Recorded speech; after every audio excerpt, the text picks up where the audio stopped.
Hi, this is Kimberly. Welcome to my very unusual, uncommon, unique, alternative channel. I have it categorized in the entertainment category, but I also have a keen interest in true crime, so many people put me in that classification. Today I will be doing a standalone, brief, tedious speech instead of the usual intro I do before the real video starts, as some people say. There is no real video to show you today. Just me yakking and yammering and blathering, idle chit chat that for some beats the hell out of you and drives you mad. Yet you torment yourself by eavesdropping on it. Is that one of those "it hurts so good" things? Ew. What kind of videos do I play? Well, it can be a trial, or just showing some news stories, or a doggy doing yoga with his human. Sometimes I talk throughout a video, such as when I do the Bits and Bobs series.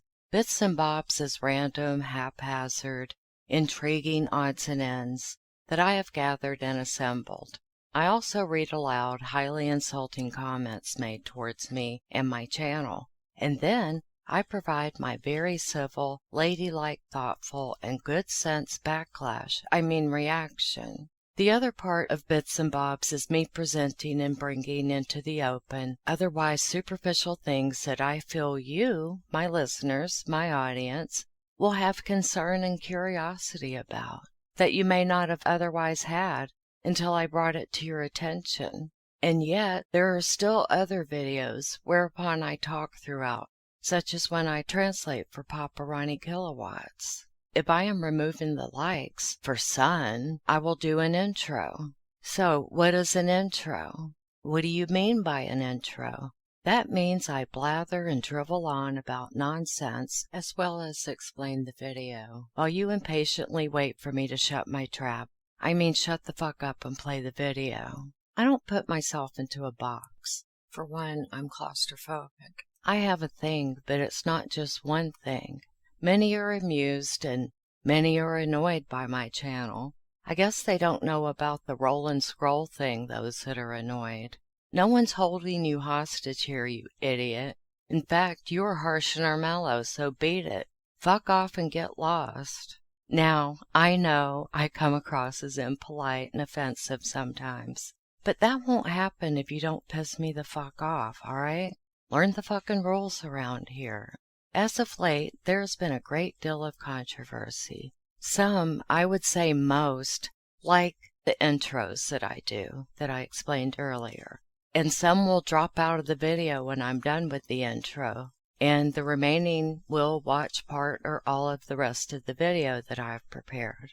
Others know of my newer habit of putting the timestamp in the description box. All you have to do is click on it to skip the intro and go directly to the trial or the main video. Some people don't notice that they can do this, even though I state this at the beginning of the video. So they suffer through my yammering and then register a complaint in the comment section. I've decided that in the future I'll also pin this information in the first comment. Do you feel that's even needed? Let me know your thoughts below in the comments. Good, bad, or ugly, it doesn't matter. Go ahead. I have a sneaking suspicion, because I have changed some things from people complaining, such as adding the timestamp for those that want to skip it. I don't care if you don't want to hear me talking, that's alright. I'm used to people not listening to me. I have a sneaking suspicion that the majority of you like things as they are, whether you listen to the intro or not. I think I am unique. Some will say strange, or that I'm under the influence of some mind-altering substance. Nevertheless, there is room for all of us, damn it. And there's no set standard of how one must do their videos or channel, as long as you abide by the YouTube guidelines. And I do. My brother used to call me a goody two-shoes. She never breaks the rules. Oh, brother. God, we fought like cats and dogs. I was the cat because I'd scratch him with my nails. My brother, on the other hand, paid no mind to following rules and directives that govern one's conduct. In fact, he got worse and worse every time he was called out. For example, he'd be sent to the principal's office for a paddling. He wanted to be sure you knew that he got attention for whatever bad thing he did at school. But if the teacher didn't want you to leave class for being bad, she would just slap you or paddle you herself. This was always done in class. Boys would smile as they sauntered back to their seats. Girls would hold their stinking tears back as they quickly and tightly walked back to their seats, staring straight ahead, and then slamming herself into her seat.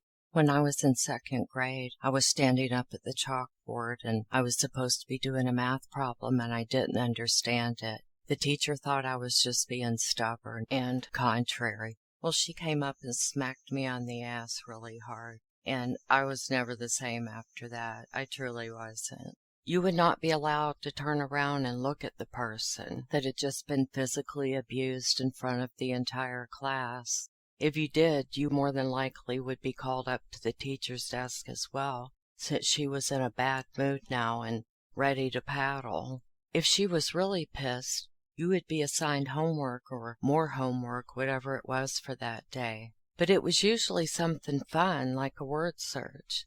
Then she would have us start on it while she left the classroom for a few minutes. We all knew it was to go to the teacher's lounge and have a smoke. They talked loudly in there. There were a couple of couches and a few chairs and some tables. It was billowing with cigarette smoke. This was in elementary school. Yes, I had been there a few times to the teacher's lounge when I was asked to go and retrieve another teacher. Remember, no cell phones. This was back late 60s, early 70s. There was not even a landline telephone in the classroom. Most people weren't fat or overweight back then, 'cause they had to walk all over the place for everything. I was chosen to do this deed because I was quiet, a goody two-shoes, remember, my brother? And they knew I would not talk about anything, much less repeat anything I had heard a teacher say. I would just walk in after having been given permission from one of the office ladies to go into the lounge. They wouldn't announce me or anything, which was terrifying as well. But I would just stand there in terror, barely able to open my mouth. Talking would abruptly cease when I entered, and they would just stare at me, waiting for me to speak. My voice was barely audible, and sometimes I would have to repeat what I said. My face would be burning red. I would be shaking on the inside. I think it was inside, probably on the outside too. I'm surprised that I didn't collapse on the spot. I've had anxiety since day one, ever since I can remember. However, you get to go on secret missions and shit when you're a goody two-shoes. I was also chosen to carry a stencil to the office and ask them to mimeograph it for the teacher. She would paper clip the number of sheets she needed on top of it, 'cause remember, there were no post-it notes back then either. The teacher knew I wouldn't lollygag by taking the most out-of-the-way route to the office. She knew if she put a blank sheet of paper clipped to the top that I would not look underneath. The mimeograph copies would be returned the same way, with a blank sheet on top. They were always still a little bit wet, and there was that unmistakable mimeograph smell. I would take a deep breath of it. I knew that underneath that sheet was our upcoming chapter test or math quiz, but I didn't look so that I knew in advance of what would be on the test. Oh no, goody two-shoes do not do things of that sort. In the past, the teacher had picked another kid in our class for this task. At first, he seemed to be like me. However, at lunch, he was charging 15 cents, the price of an ice cream bar, incidentally. They would sit in a box on the lunch lady's desk, the one that collected money for lunch. You had to pay each day. None of this paying in advance like you do now. He was charging 15 cents to whisper in somebody's ear, telling them what was on the test. He had stepped away from the goody two-shoeness. By recess, it was all over the place. There was no need to pay by then. It was just being blabbed. Someone came up to me and started telling me, and I just didn't listen. I didn't cover my ears, 'cause that would have resulted in name-calling and bullying. But I concentrated very hard not to listen. and I recited nursery rhymes and television show theme songs and shit like that in my head until the agony was over with of them telling me what was on the test. I refused to listen. The teacher knew something was up when most of the class made 100s or at least a 90 that didn't usually. I really don't remember what happened after that. I tend to black out when people get upset and mad. But I do know a note was sent home to all of our parents. That must have been what I carried to the office that afternoon. When I got back, the teacher folded each one in half and stapled it. We took those home to our parents. My brother was ecstatic. "Are y'all gonna whoop her now? Ha ha, Kimberly got in trouble." He just went on and on and on. He wouldn't shut his fucking trap about it at the dinner table, and I just sat in silence with my head down.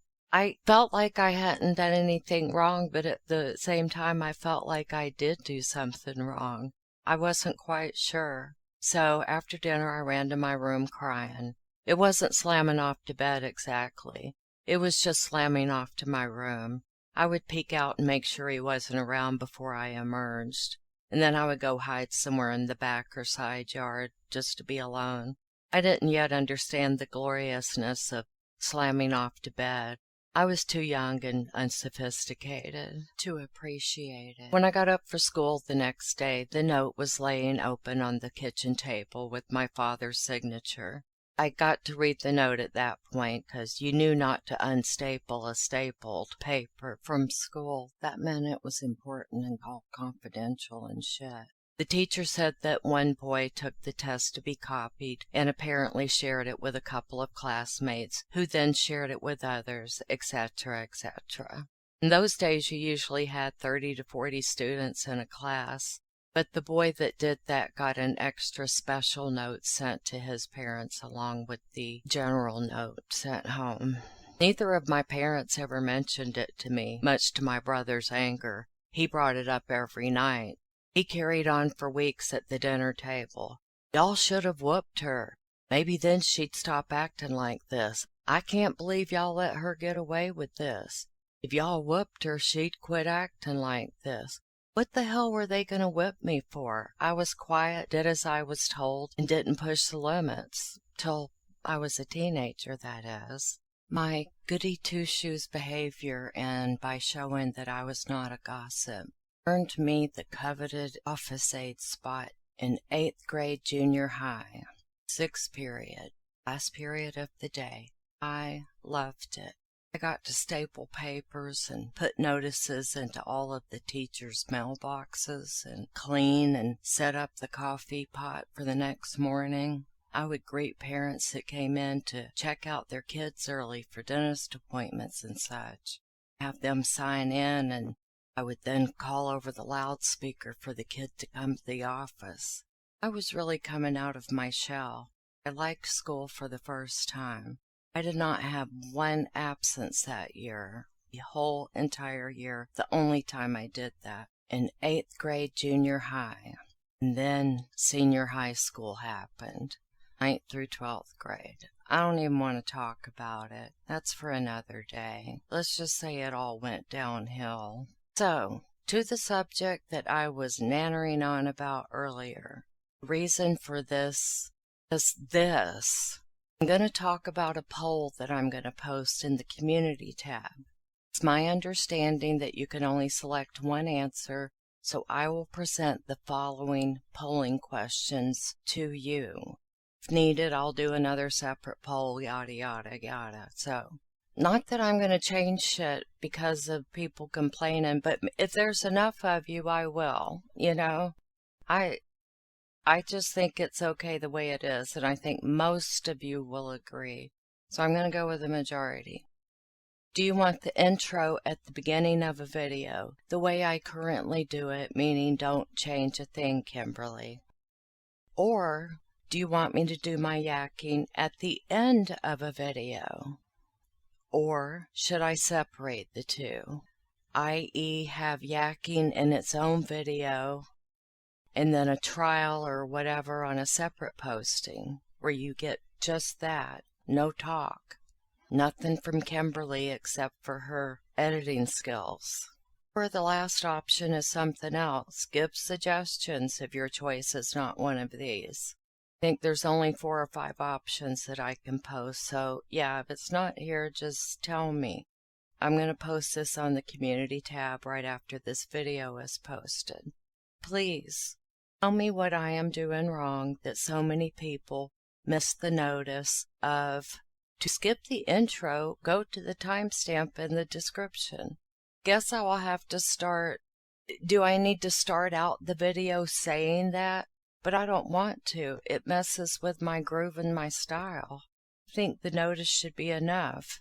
Maybe post the notice for longer. Have it scroll at the top of the video the entire time I'm doing my intro. I could, but I'm not going to do that. No, it's tacky. I'm tired of talking about this shit. What is the big deal? Roll and scroll out of my channel if it bothers you that much. Or, hey, I know, just jump ahead in the video yourself. You know you can do that, right? But you don't have to. I provide timestamps for fuck's sake. Please give me your thoughts in the comments, or insult me if that is your thing. And please, go look at the poll on the community page and take part. I very much appreciate all of you. Most of you leave the loveliest comments. I've never been complimented so much in my life. It's really, it's so sweet. You all give me so much praise. It's something I never expected when I started my channel. And I'm trying to read all of the comments that you take the time to write, but I would have to set aside an entire day to catch up. I may do that, I may not, but really, I'm trying to read each comment. I may not get to all of the replies to your comment because, whoa, some of them have like 43 replies. That's a bit much. I don't need to heart all of that. So, if you get a heart on a comment from like 8 to 14 months ago, just know I am on my mission and I have just read your comment. And I would love to reply to all of them, but I can't. Y'all understand how much time that takes, I think. Now, before I go, I would love to address some recent comments that I got. This one is very lovely, and I appreciated it. It explains so well what it is that I'm trying to do. The comment reads, "This is the Kimberley Show.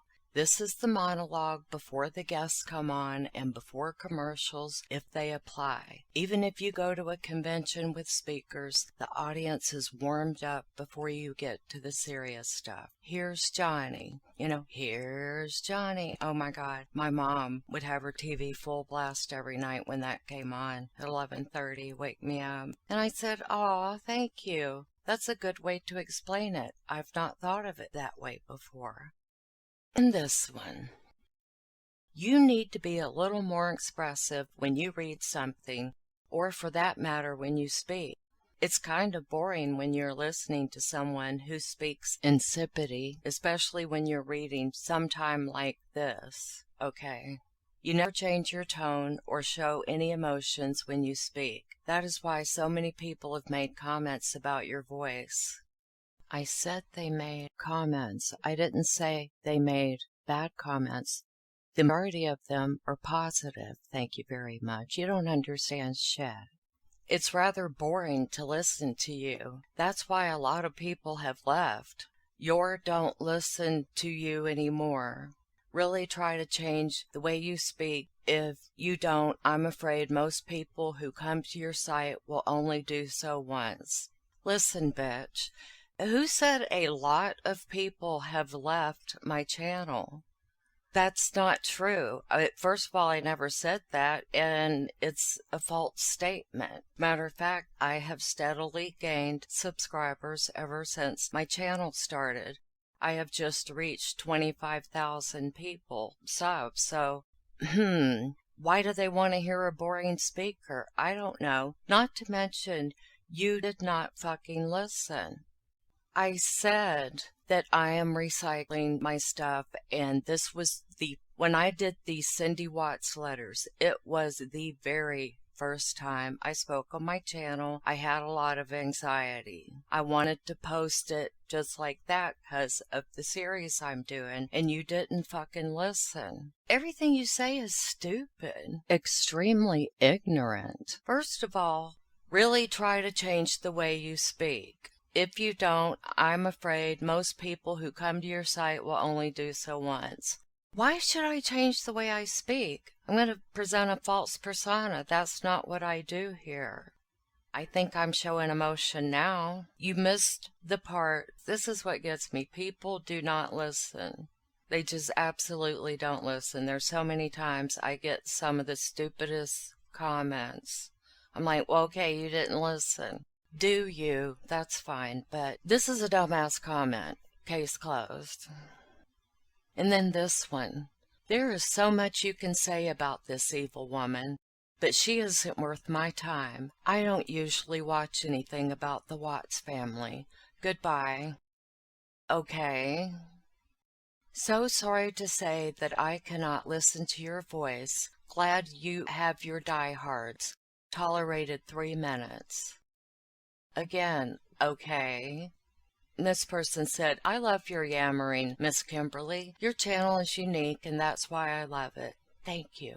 However, if I didn't like it, I sure as hell wouldn't stop to make a Karen comment on your page. I know, right? I would be mature and scroll the fuck on.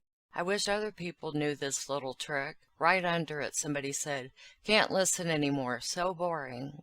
Okay, bye. Fuck out of here with your badass self. Your voice makes my ears want to leave my head. I can't watch this. You sound drunk. I am. That's enough for now. I'll save the rest for bits and bobs. This is officially the end of the video. Please take part in the poll and leave your suggestions in the comments. Much love and peace. And I sincerely thank you for listening.